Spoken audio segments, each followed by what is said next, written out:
রাধে রাধে রাধে রাধে। নমস্কার বন্ধুরা, আশা করি সকলে ভালো আছেন। শ্রীকৃষ্ণের আশীর্বাদে আপনাদের সকলকে স্বাগত জানাই কথা শ্রীকৃষ্ণকীর আজকের এক অনন্য মন ছুঁয়ে যাওয়া কাহিনীতে। আজকের এই কাহিনী শুধু ধর্মীয় নয়, এটা আমাদের মন, মনন ও জীবনের গভীরতম প্রশ্নগুলোর উত্তর খুঁজে আনে। এই কাহিনী আমাদের শেখায় সময় কারোর জন্যই অপেক্ষা করে না। মেঘলা আর অর্ক দুজনে একই কলেজে পড়ে, ফাইনাল ইয়ারের স্টুডেন্টস। 11th স্ট্যান্ডার্ডে সেই প্রথম আলাপ, তারপর মাঝে এতগুলো বছর পেরিয়ে গেছে। সময়ের সাথে সাথে তাদের বন্ধুত্ব বেশ অনেকটা দৃঢ় হয়েছে, গাঢ় হয়েছে, পেয়েছে এক পরিপূর্ণ আনকন্ডিশনাল ভালোবাসার রূপ। মেঘলার স্বপ্ন ছিল ওরা দুজনেই খুব ভালো করে পড়াশোনা করবে, বড় হবে একসাথে, দুজনে মিলে ভবিষ্যৎ গড়বে। কিন্তু অর্কর জীবনটা অন্যরকম। সারাদিন আড্ডা, গেমস, পার্টি, সিনেমা, আর কাল থেকে পড়া শুরু করব এই আশ্বাস। বছরের পর বছর কেটে গেল। মেঘলা ধৈর্য ধরে অপেক্ষা করল শুধু। কিন্তু যখনই পরীক্ষা আসে তখনই অর্ক পড়াশোনার বদলে সময় নষ্ট করত। ফল বারবার ব্যর্থতা। একদিন বিকেলে মেঘলা অর্ককে শেষবারের মতো ডাকল। সে কাঁপা গলায় বলল, অর্ক, আমি অনেক অপেক্ষা করেছি, কিন্তু তুমি বুঝছো না, সময় থেমে নেই। আমার বাবা মা আমার বিয়ে ঠিক করছেন। তুমি যদি আজও বদলাতে না পারো তাহলে আমি... কথাটা শেষ করতে পারল না মেঘলা, শুধুই একটা দীর্ঘশ্বাস।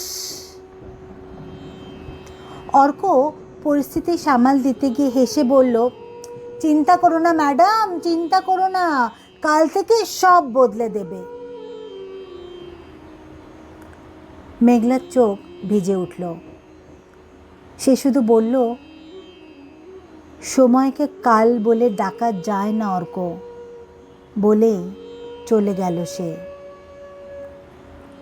সেদিন রাতে একা ছাদে বসেছিল অর্ক। রিলস স্ক্রল করতে করতে কানে এলো এক অদ্ভুত বাঁশির সুর।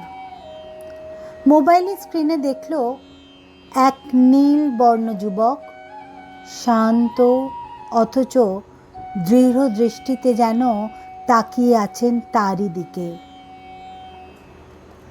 অর্ক কাঁপা গলায় বলল, হে প্রভু, আপনি?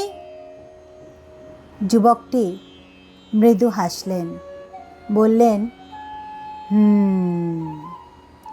মেঘলা চলে গেছে, তাই না? অর্ক হাহাকার করে উঠল, প্রভু প্রভু, আমি তো ভেবেছিলাম অনেক সময় আছে। যুবকটি গভীর কণ্ঠে বললেন, অর্ক, সময় সর্বশক্তিমান।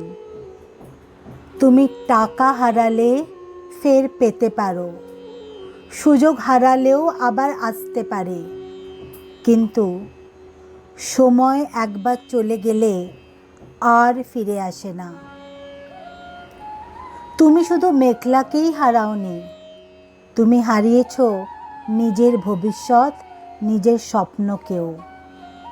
যে সময়কে অবহেলা করে তাকে সময়ও একদিন অবহেলা করে। অর্কর চোখে জল। সে বলে উঠল, হে কৃষ্ণ, হে মাধব, এখন কি করব আমি?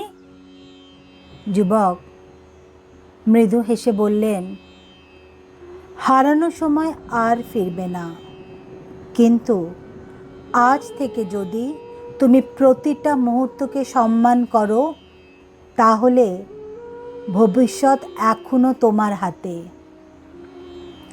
মনে রেখো, কাল নয়, এখনই শুরু করার সময়। অর্কর হুঁশ ফিরল নেক্সট রিলসের শব্দে। কিন্তু তখনও তার মনে হচ্ছিল শ্রীকৃষ্ণ সত্যিই এসেছিলেন, তার সাথে কথাও বললেন। কিন্তু হঠাৎ যেন মিলিয়েও গেলেন। শুধু বাঁশির সুরটা থেকে গেল। অর্কর কানে বারবার প্রতিধ্বনিত হতে লাগলো, সময়কে হারালে ভালোবাসাও হাতছাড়া হয়। বন্ধুরা, আশা করি আজকের এই কাহিনী যুব সমাজকে গভীরভাবে ভাবাবে। শুধু ক্যারিয়ার নয়, সম্পর্কও ভেঙে যায় যখন আমরা সময় নষ্ট করি। তাই সময় মানে জীবন, আর জীবন মানেই সম্পর্ক আর স্বপ্ন পূরণ। আজ এই পর্যন্তই বন্ধুরা। এইরকম আরও এমন শ্রীকৃষ্ণের অন্তরছোঁয়া গল্প পেতে লাইক, শেয়ার এবং সাবস্ক্রাইব করুন কথা শ্রীকৃষ্ণ কি, যেখানে কৃষ্ণবাণী কথা বলে আধুনিক জীবনের ভেতর দিয়ে। ভগবান শ্রীকৃষ্ণ আপনাদের সকলের জীবনে আলো, শক্তি ও ভালোবাসা দান করুন, এই প্রার্থনাই জানাই। জয় শ্রীকৃষ্ণ। সবাই ভালো থাকবেন, সুস্থ থাকবেন। নমস্কার।